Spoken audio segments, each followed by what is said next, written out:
ये आकाशवाणी रायपुर है। छत्तीसगढ़ी समाचार बुलेटिन के संग संगीता यादव के जय जोहार। अब सुनो आज के प्रमुख समाचार।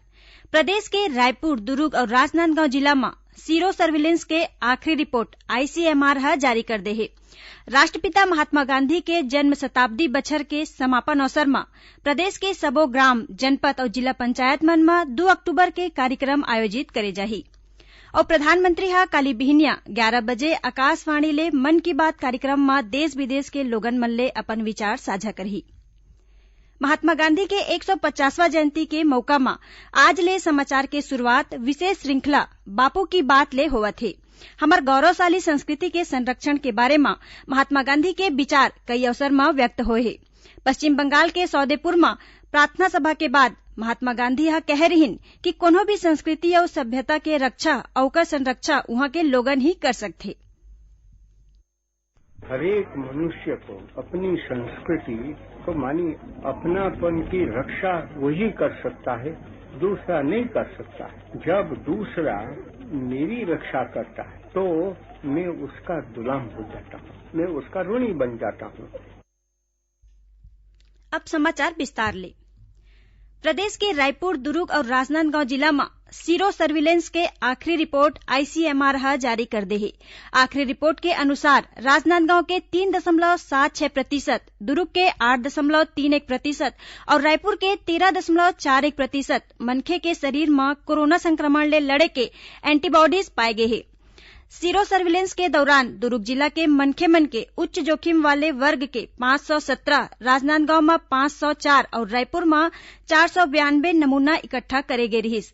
ए नमूना ले 8.5% माने 128 नमूना में एंटीबॉडीज पाए गए हैं। आईसीएमआर डहर ले प्रदेश के 10 जिला में करेगे सीरो सर्विलेंस के पूरा रिपोर्ट और निष्कर्ष अवैया 15 दिन में जारी करे जाही। राष्ट्रपिता महात्मा गांधी के जन्म शताब्दी बछर के समापन अवसर में प्रदेश के सबो ग्राम, जनपद और जिला पंचायत मन में कार्यक्रम आयोजित करे जाही। कोरोना संक्रमण ले बचे के उपाय और प्रोटोकॉल के पालन के संग अवैया 2 अक्टूबर के सबो त्रिस्तरीय पंचायत राज संस्था मन के कार्यालय मन में एक कार्यक्रम होही। राज्य शासन इस संबंध में सबो जिला पंचायत मन के मुख्य कार्यपालन अधिकारी मन ला परिपत्र जारी करे है। पंचायत विभाग के प्रमुख सचिव जारी परिपत्र में कहिन कि 2 अक्टूबर 2019 के राष्ट्रपिता महात्मा गांधी के जन्म के 150वां वर्षगांठ के उपलक्ष्य में राज्य शासन डहर ले बछर भर आने कार्यक्रम के आयोजन के निर्णय ले गे रहिस। साल भर बाद चलैया इस समारोह के समापन अवैया 2 अक्टूबर के होही। स्थानीय निकाय मन के प्रतिनिधि और ग्रामीण मन डहर ले ग्राम, जनपद और जिला पंचायत मन में गांधी जन्म शताब्दी बछर के समापन अवसर में 2 अक्टूबर के गांधी जी के मूर्ति या छायाचित्र में फूल माला चढ़ा के उखर भजन के गान और उखर विचार ऊपर गोटबात करे जाही। प्रदेश के आने जिला मन में चालू खरीफ विपणन बछर भर फसल मन के गिरदावरी के काम करे जाथे। गिरदावरी फसल पंजीयन करे के मामला में जसपुर जिला पूरा प्रदेश में अव्वल हवे। उहे महासमुंद जिला में घलो खरीफ फसल गिरदावरी के काम पूरा कर ले गए है और भुइयां सॉफ्टवेयर में फसलवार के संगे संग कृषकवार फसल के प्रविष्टि घलो करे गए है। खबर के मुताबिक भुइयां सॉफ्टवेयर में फसल मन के वास्तविक जानकारी ऑनलाइन प्रविष्ट करे जाथे। एखर तहत ग्राम पंचायत मन में किसान मन ले दावा आपत्ति करे के आखिरी तारीख 28 सितंबर राखे गए है। दावा आपत्ति मन के निराकरण 27 अक्टूबर तक करे जाही। प्रधानमंत्री नरेंद्र मोदी काली बिहनिया 11 बजे आकाशवाणी ले मन की बात कार्यक्रम में अपन विचार साझा करही। यह मासिक रेडियो कार्यक्रम के 69वां कड़ी होही। एखर प्रसारण आकाशवाणी और दूरदर्शन के जम्मो नेटवर्क ले करे जाही और यह वेबसाइट newsonair.com और news on AIR mobile app में घलो उपलब्ध होही। ये आकाशवाणी, डीडी न्यूज, प्रधानमंत्री कार्यालय, सूचना और प्रसारण मंत्रालय के यूट्यूब चैनल में घलो सीधा प्रसारित होही। हिंदी प्रसारण के तुरते बाद एखर क्षेत्रीय भाषा मन में प्रसारण करे जाही। क्षेत्रीय भाषा मन में मन की बात कार्यक्रम रतिया 8 बजे दोबारा सुने जा सकही। छत्तीसगढ़ी समाचार बुलेटिन आप मन आकाशवाणी रायपुर ले सुनत हो। छत्तीसगढ़ के खबर ले है आपकी वास्ता और खबर के विश्वसनीयता ले है हमर वास्ता। आकाशवाणी समाचार रायपुर के प्रादेशिक समाचार बुलेटिन के संगे संग हमर समसामयिक कार्यक्रम आप रेडियो के संग अपन मोबाइल में घलो सुन सकत हो। आकाशवाणी समाचार फेसबुक, ट्विटर और यूट्यूब में घलो हावय।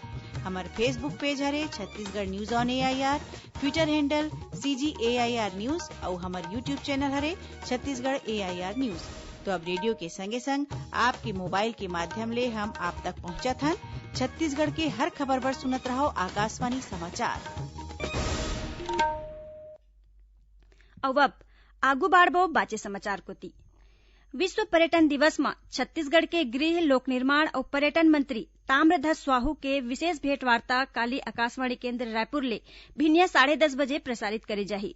इला छत्तीसगढ़ स्थित आकाशवाणी के जम्मू केंद्र रिले करही। ए कार्यक्रम मीडियम वेव 981 किलोहर्ट्ज में प्रसारित करे जाही। स्कूल शिक्षा विभाग के प्रमुख सचिव डॉक्टर आलोक शुक्ला सुकमा जिला के स्कूल मन में और उहाँ संचालित पढ़ई तुहर द्वार कार्यक्रम के क्रियान्वयन के जानकारी लेन।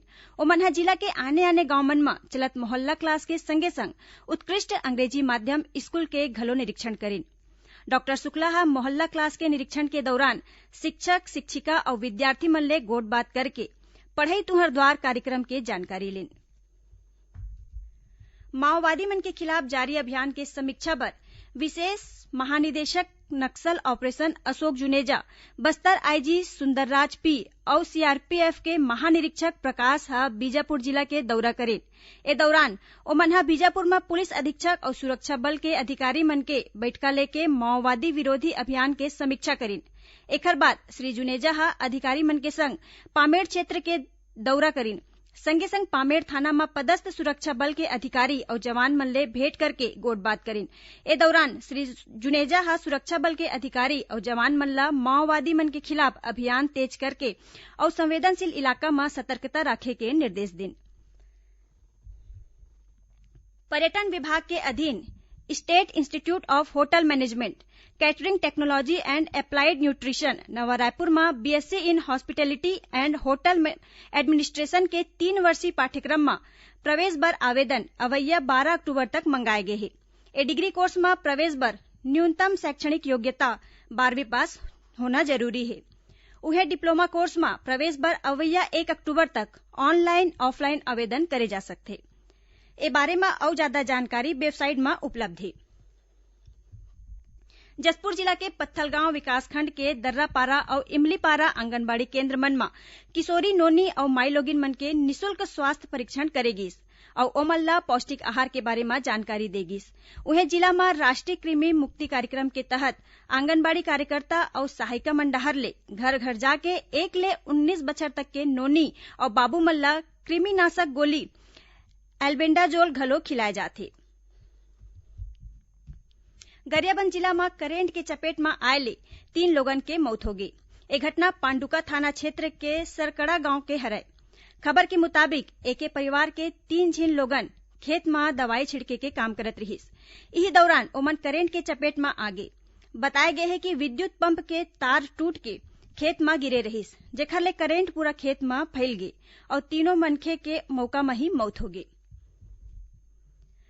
महासमुंद जिला में एक टीन ट्रक ले करीबन 8 क्विंटल गांजा बरामद करे गए है। जब्त गांजा के अनुमानित कीमत लगभग 1 करोड़ 62 लाख रुपया बताए गए है। खबर के मुताबिक कोमाखान थाना क्षेत्र में टेमरी नाका के तीर गाड़ी मन के चेकिंग करे जात रहिस। इही दौरान ओडिशा ले आवत एक टीन ट्रक ले 8 क्विंटल ले ज्यादा गांजा बरामद करेगिस। ए गांजा साग भाजी के खाली कैरेट में लुका के रखे गे रहिस। ए मामला में पुलिस 2 झीन आरोपी मन ला गिरफ्तार करे है। ये दोनों आरोपी राजस्थान के रहिया हराय। आखिर में प्रमुख समाचार एक घाव फेर। प्रदेश के रायपुर, दुर्ग और राजनांदगांव जिला में सीरो सर्विलेंस के आखिरी रिपोर्ट ICMR जारी कर दे है। राष्ट्रपिता महात्मा गांधी के जन्म शताब्दी बछर के समापन अवसर में प्रदेश के सबो ग्राम, जनपद और जिला पंचायत मन में 2 अक्टूबर के कार्यक्रम आयोजित करे जाही। और प्रधानमंत्री काली बिहनिया 11 बजे आकाशवाणी ले मन की बात कार्यक्रम के देश विदेश के लोगन मन ले अपन विचार साझा करही। एकरे संग छत्तीसगढ़ी समाचार बुलेटिन इहे सिरावत है। जय जोहार।